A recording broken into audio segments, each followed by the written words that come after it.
સુરતમાં એસીબી એટલે કે એન્ટી કરપ્શન બ્યુરોએ લાંચિયા પોલીસ અધિકારીઓ સામે લાલ આંખ કરી છે, ત્યારે શહેરના ઇકોસેલના પોલીસ સબ ઇન્સ્પેક્ટર સાગર પ્રધાને 15 લાખ રૂપિયાની લાંચ માંગી હતી.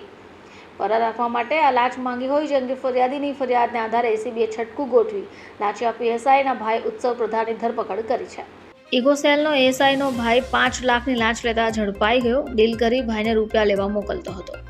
મુંબઈના વેપારી સાથે 1.84 કરોડની છેતરપિંડીના કેસમાં સુરતની ઇકોસેલના પોલીસ વેપારીના ભાગીદારને પકડી લાવી ઓફિસમાંથી કબજે કરેલો સામાન પરત આપવા ઇકોસેલના એએસઆઈ સાગર પ્રધાને 15 લાખ રૂપિયા લાંચ માંગી, જે પૈકી 5 લાખ રૂપિયા આપવાનું કહેતા વેપારી એન્ટી કરપ્શનને જાણ કરી દીધી.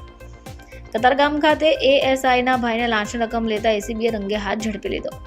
એએસઆઈ સાગર ભાગી છૂટ્યો હોય. મુંબઈના લોઅર પેરેલમાં પ્રિઝમ એન્ટરપ્રાઇઝ કંપનીના એડમિનિસ્ટ્રેટિવ મેનેજર રામિલ સંઘવીએ સુરતના કતારગામના વસ્તાદેવી રોડ ઉપર મુખી એમ્પાયરમાં આવેલા અપેક્ષા જ્વેલર્સના નામ પર બિઝનેસ કરતા ગૌતમ વાઘનાએ સોનામાંથી સસ્તી મજૂરી લઈ દાગીના ઘડી આપવાનું કહ્યું હતું. કુલ 1.84 કરોડ રૂપિયાની મત્તાનું 3 કિલો સોનું જે જોબ વર્ક માટે લઈ જઈ દાગીના કે સોનું પરત ન કર્યું, છેતરપિંડી કરી અને નાસી છૂટ્યો. ફરિયાદ મહારાષ્ટ્રના એનએમ જોશી માર્ગ પોલીસ સ્ટેશનમાં પણ નોંધાઈ હતી, જેની બાતમી ઇકોસેલના એએસઆઈ સાગર એસ પ્રધાનને મળતા તેમની ટીમ સાથે મહારાષ્ટ્રના ગુનામાં સંડોવાયેલો વોન્ટેડ આરોપી ગૌતમ શિવદાસ દામોદર વાઘની ધરપકડ તેણે કરી હતી. એએસઆઈ સાગર પ્રધાને ભાગીદારની ધરપકડ કર્યા બાદમાં ઓફિસમાંથી લેપટોપ, ડીવીઆર, કંપનીના દસ્તાવેજ અને ડાયમંડ કબજે કર્યા હતા. વેપારીને છોડાવવા તેની ઓફિસમાંથી લઈ આવેલો માલ સામાન પરત આપવાના અવેજ પેટે 15 લાખની માંગણી કરી. એએસઆઈએ 15 લાખ પૈકીના 5 લાખ આપવાનું કહેતા વેપારીએ પણ તૈયારી બતાવી. જોકે લાંચ રકમ ન આપવા માંગતા વેપારીએ એન્ટી કરપ્શન બ્યુરોને જાણ કરી હતી.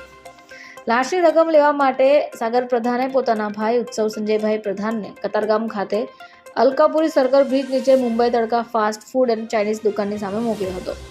એસીબીએ 5 લાખની લાંચ લેતા રંગે હાથ ઝડપ્યો છે. જોકે એએસઆઈ સાગર ભાગી છૂટ્યો હતો.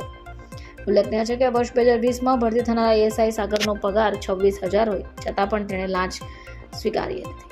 ગત રોજ એસીબીમાં ફરિયાદ મળેલી કે ઇકોસેલ સુરત શહેરમાં ફરજ બજાવતા સાગર સંજય પ્રધાન એએસઆઈ, જેઓ એક મુંબઈના ચીટિંગના ગુનાની તપાસ કરી રહેલ હતા, જે કામે તેઓએ આરોપી તથા મુદ્દામાલ હસ્તગત કરેલ, જે મુદ્દામાલમાં લેપટોપ, ડાયમંડ વગેરે મુદ્દામાલ હતો, જે મુદ્દામાલ છોડવાના અવેજ પેટે આ કામના ફરિયાદી પાસેથી તેઓએ 15 લાખ રૂપિયાની માગણી કરેલી અને એ 15 લાખ પૈકી 5 લાખ રૂપિયા લેવા માટે તેમના ભાઈ ઉત્સવ સંજય પ્રધાનને તેઓએ ગતરોજ મોકલેલ, જેઓ 5 લાખ રૂપિયા લેતા રેડ હેન્ડ પકડાઈ ગયેલ છે અને આ બંને ઇસમો વિરુદ્ધ કાયદેસર કાર્યવાહી કરી અને તપાસ હાથ ધરવામાં આવેલી છે.